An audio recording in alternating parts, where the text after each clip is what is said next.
Breaking news చూస్తున్నారు. Revanth సర్కార్కి MLA Kunamneni Sambasivarao warning ఇస్తూ ఉన్నారు. మొక్కే కదా అని పీకేస్తే పీక కోస్తామంటూ ఉన్నారు కూనంనేని. కమ్యూనిస్టులను తక్కువ చేసి చూడొద్దు, కమ్యూనిస్టులను తక్కువ అంచనా వేయద్దంటున్నారు కూనంనేని. మేము మిత్రధర్మం పాటిస్తున్నామంటూ చెప్పుకొచ్చారు ఆయన. మీరు పాటించకపోతే మిమ్మల్ని రక్షించే వాళ్ళెవరూ ఉండరు. మేము పెద్ద పెద్ద పదవులు అడగడం లేదు, పెద్ద పెద్ద పదవులు మాకేం అవసరం లేదు. కానీ మమ్మల్ని అవమానిస్తే బీఆర్ఎస్కి పట్టిన గతి మీకు పడుతుంది. బీఆర్ఎస్కి ఎటువంటి గతి పట్టిందో అటువంటి గతి మీకు కూడా పడుతుంది అంటూ ఉన్నారు కూనంనేని. మీ పతనాన్ని మీరే రాసుకుంటే, మీరే శిలాపలకం వేసుకుంటే, మీ శవపేటిక మీరే తయారు చేసుకుంటే మేమేమీ చేయలేము. బీజేపీ లాంటి మతోన్మాద పార్టీ రాకూడదని కాంగ్రెస్కి మద్దతు ఇచ్చామంటూ చెప్పుకొచ్చారు కూనంనేని. పోరాటానికి మారు పేరు కమ్యూనిస్టులు. పినపాకలో అవసరమైతే మేము పోటీకి దిగుతామంటూ చెప్పుకొచ్చారు కూనంనేని సాంబశివరావు. దానికి సంబంధించిన బిగ్ బ్రేకింగ్ న్యూస్ చూస్తున్నారు. రేవంత్ సర్కార్కి ఎమ్మెల్యే కూనంనేని సాంబశివరావు వార్నింగ్ ఇస్తూ ఉన్నారు. మొక్కే కదా అని పీకేస్తే పీక కోస్తామంటూ ఉన్నారు కూనంనేని. కమ్యూనిస్టులను తక్కువ అంచనా వేద్దంటున్నారు ఆయన. మేము మిత్రధర్మం పాటిస్తున్నాం, మీరు పాటించకపోతే మిమ్మల్ని రక్షించే వాళ్ళు ఎవరు ఉండరు. మేము పెద్ద పెద్ద పదవులు అడగడం లేదు, మమ్మల్ని అవమానిస్తే బీఆర్ఎస్కి పట్టనిగతే మీకు పడుతుంది అంటూ కూడా చెప్పుకొచ్చారు కూనంనేని. అసలు ఇంతకీ కూనంనేని సాంబశివరావు ఇంకా ఏమన్నారు ఇప్పుడు చూద్దాం. అవటం కానీ, కమ్యూనిస్టులని అంతం చేయటం కానీ, కమ్యూనిస్టులు లేకుండా చేయటం కానీ ఎవరి వల్ల ఈ భూ ప్రపంచంలో కాదు. వాళ్ళు ఏదో అనుకుంటున్నారు. ఓట్లు కావాలంటే కమ్యూనిస్టుల స్నేహం. మేమేం పెద్ద పెద్ద పదవులు కోరుకోవట్లేదు. కానీ మమ్మల్ని అవమానపరిస్తే బీఆర్ఎస్కి ఏ గతి పట్టిందో అదే గతి మీకు పడుతుంది. వీళ్ళందరూ కష్టపడి మీకు ఓట్లు వేసి గెలిపించారు. నాకు వేశారు, అక్కడ కాంగ్రెస్ వాళ్ళు వేశారు, టీడీపీ వాళ్ళు వేశారు. నేను స్నేహధర్మం పాటిస్తాను.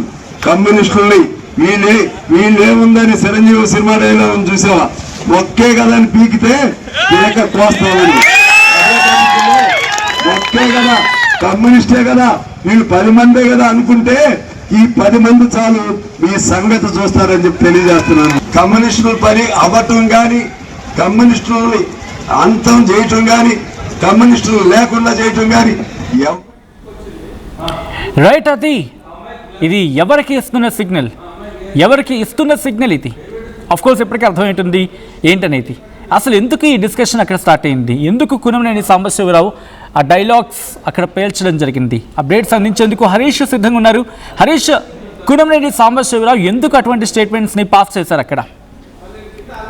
సచిన్, పినపాక నియోజకవర్గంలో ప్రజా చైతన్య యాత్ర ప్రారంభమైంది. ప్రజా చైతన్య యాత్రలో జెండా ఊపి ప్రజా చైతన్య యాత్రను ప్రారంభించిన కూనంనేని సాంబశివరావు హాట్ కామెంట్ చేశారు. హాట్ కామెంట్స్ లో సెంట్రల్ గవర్నమెంట్ మీద, ఇటు స్టేట్ గవర్నమెంట్ మీద ఆరోపణలు గుప్పించారు. మోదీ ప్రభుత్వ హయాంలో అవినీతి, ప్రశ్నపత్రాల లీకేజీ, దేవాలయాల్లో దొంగతనాలు వంటివి జరుగుతున్నాయని, అంటే ప్రభుత్వ రంగ సంస్థలను, పరిశ్రమలను ప్రైవేటీకరణ చేసే దిశగా కేంద్ర ప్రభుత్వం మారిందని ఆయన విమర్శించారు. అదేవిధంగా బీఆర్ఎస్ ప్రభుత్వంపై ఉన్న వ్యతిరేకతతో కాంగ్రెస్ కు మద్దతిచ్చి మేము గెలిపించామని, ఎన్నికల్లో సహకరించామని, అయితే అవసరం తీరిన తర్వాత సిపిఐని పక్కన పెట్టే ప్రయత్నం జరుగుతుందని ఆయన హాట్ కామెంట్ చేశారు. అదేవిధంగా ఈ హాట్ కామెంట్స్ లో సినీ నటుడు చిరంజీవి సినిమాలో ఒక ప్రసిద్ధ డైలాగ్ సైతం ఆయన ప్రస్తావించారు. మొక్కే కదా అని పీకేస్తే పీక కోస్తామని, మేము మీ శవపేటిగా మీరే తయారు చేసుకుంటే మేమేం చేయలేమని అట్లా హాట్ కామెంట్ చేశారు. అదేవిధంగా బీజేపీ లాంటి మతోన్మాద పార్టీ రాకూడదని కాంగ్రెస్ మద్దతు ఇచ్చామని, మా అవసరం తీరిన తర్వాత మమ్మల్ని కలుపు మొక్కలుగా చూస్తే మేము ఎంతవరకు సిద్ధంగా ఉన్నామని ఆయన పినపాకలో హాట్ కామెంట్ చేశారు. సచిన్,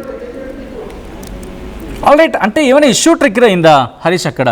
కాంగ్రెస్ అని ట్రిగ్గర్ చేయడమో, లేకపోతే అసలు ఎందుకు ఈ స్టేట్మెంట్ పాస్ చేశారు? ఎందుకంటే కాంగ్రెస్కి ఈ కమ్యూనిస్టులకి మధ్య ర్యాపో కాస్త పాజిటివ్గానే కనిపించింది, ఇంతవరకు కనిపిస్తూనే ఉంది. కానీ ఇక్కడ కాంగ్రెస్ పేరు తీయలేదు. అలా అని చెప్పి నేరుగా ఒకరిని టార్గెట్ చేశారంటే లేదు, బట్ ఇది ఇండైరెక్ట్గా కాంగ్రెస్ని టార్గెట్ చేసినట్టుగానే భావిస్తున్న సందర్భం ఇది.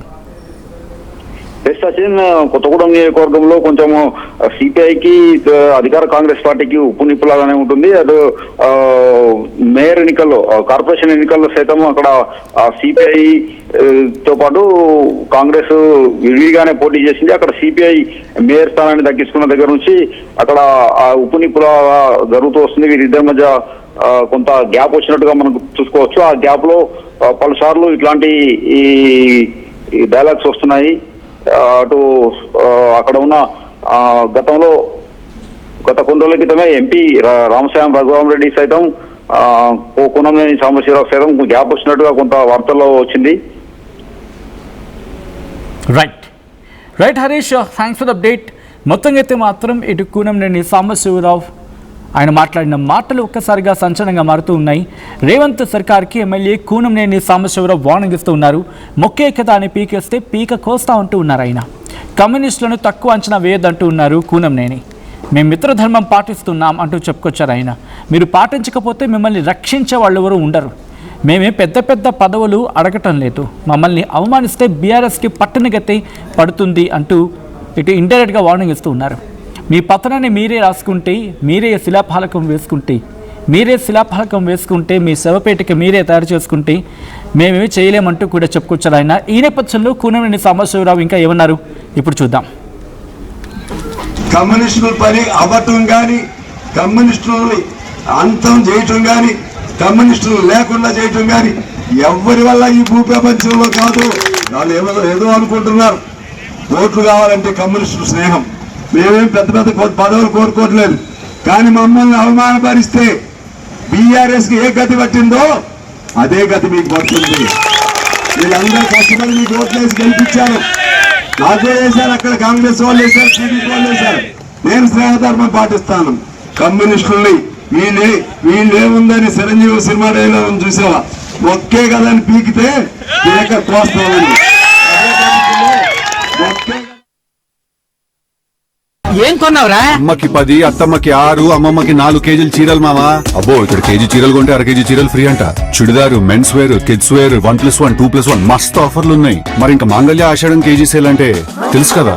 మాంగళ్య షాపింగ్ మాల్ కేజీల్లో సేల్, టన్నుల్లో ఆనందం.